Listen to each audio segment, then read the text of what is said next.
আমাদের একজন শিক্ষার্থী বন্ধু তিনি একটি প্রশ্ন বলে গিয়েছেন, আমরা আপনাদের তিনজনের কাছ থেকে খুব সংক্ষেপের উত্তরটা নিব।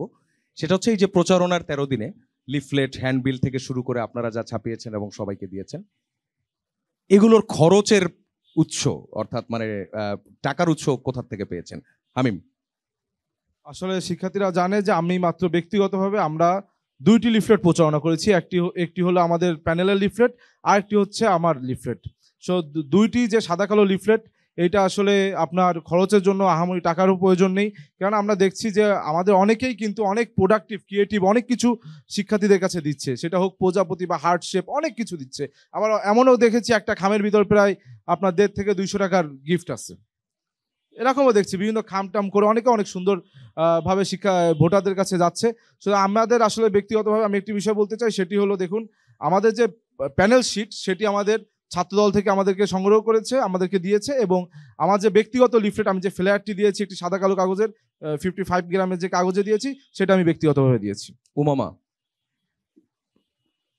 আচ্ছা, আমাদের জায়গা থেকে যেহেতু নাজিরা বাজারে খাওয়ানোর পয়সা নাই, যে পয়সাটা আছে সেটা দিয়ে আসলে লিফলেটই ছাপাইছি, আর সেটা দিয়ে অতটুকুই প্রচারণা করেছি।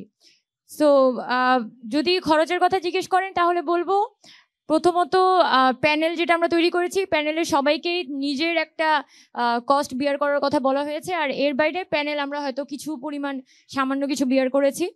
আর এছাড়া আমাদের বিভিন্ন অ্যালুমনাই যারা আছে আমাদের ডিপার্টমেন্ট বলি বা ইউনিভার্সিটির বলি, তাদের কাছে আমরা হেল্প খুঁজেছি এবং তারা তাদের জায়গা থেকে আমাকে বা আমাদের প্যানেলকে হেল্প করেছে।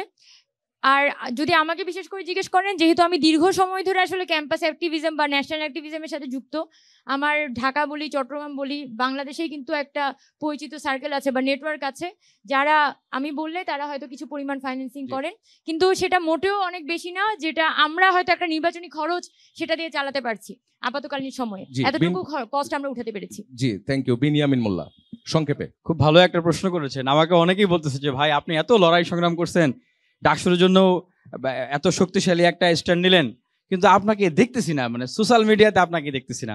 আসলে লাইট ক্যামেরা অ্যাকশনের জন্য ভাই প্রতিদিনে অনেক বড় একটা বাজেট খরচ করতে হয়, যেটা অনেকে করতেছেন। ইভেন খাওয়ার সময়ও তাদের সামনে 2টা করে মানে 3টা করে ক্যামেরা, 4টা 5টা করে ক্যামেরা থাকে। তো এইটা আসলে আমার পক্ষে সেটা বেয়ার করা সম্ভব না। আপনি যে এই যে আর ক্যাম্পাসে বিভিন্ন রঙিন ব্যানার ফেস্টুন টানিয়েছেন, ওইটা তো লাইট ক্যামেরা অ্যাকশনের পিছে যে খরচ সেটা ওইখানেই চলে গেছে। আচ্ছা, সেটার ব্যয় হয়েছিল 1050 টাকার মতো, কিন্তু উনাদের যে মানে গ্রাউন্ড, উনাদের যে সোর্স, সেটার 1000 ভাগের, লক্ষ ভাগের 1 ভাগও সেটা হবে না। আরেকটা যেটা যে মানে ভাইরা আমাকে অনেকেই দেখলে বলেন যে ভাই প্রতি হলে হলে মানে ব্যাচ ধরে ধরে যে খাওয়াইতেছে, আপনি তো কাউকে খাওয়াইতে পারতেছেন না, ছেলেপেলে কি আপনাকে ভোট দিবে? সব তো খাওয়াইটা ভোট তো নিয়ে যাচ্ছে। এই যে একটা উদ্বেগের জায়গা। তবে আমার যে সোর্স সেটা আমি বলি যে ঢাকা বিশ্ববিদ্যালয়ের রানিং অনেক শিক্ষার্থীরাও আমাকে সহযোগিতা করেছেন, এবং সাবেক অনেক শিক্ষার্থীরা আমাকে সহযোগিতা করেছেন, কারণ তারা বলেছেন ভাই দীর্ঘ সময় আপনি ফাইট করেছেন, আমরা দেখেছি। এর বাইরে ঠিক সেই যখন থেকে আমরা 18 সালে কোটা সংস্কার আন্দোলন থেকে কাজ করি, তখন থেকেই কিছু শুভাকাঙ্ক্ষী আমাদেরকে সহযোগিতা করেন, এবং তারা এখনো আছেন, তারা সহযোগিতা করেছেন। তবে আপনার এই 1 ইয়ার থেকে বলি যে আমার এখনো ফান্ড দরকার, সহযোগিতা দরকার কাজগুলোকে আরো সহজ করার জন্য।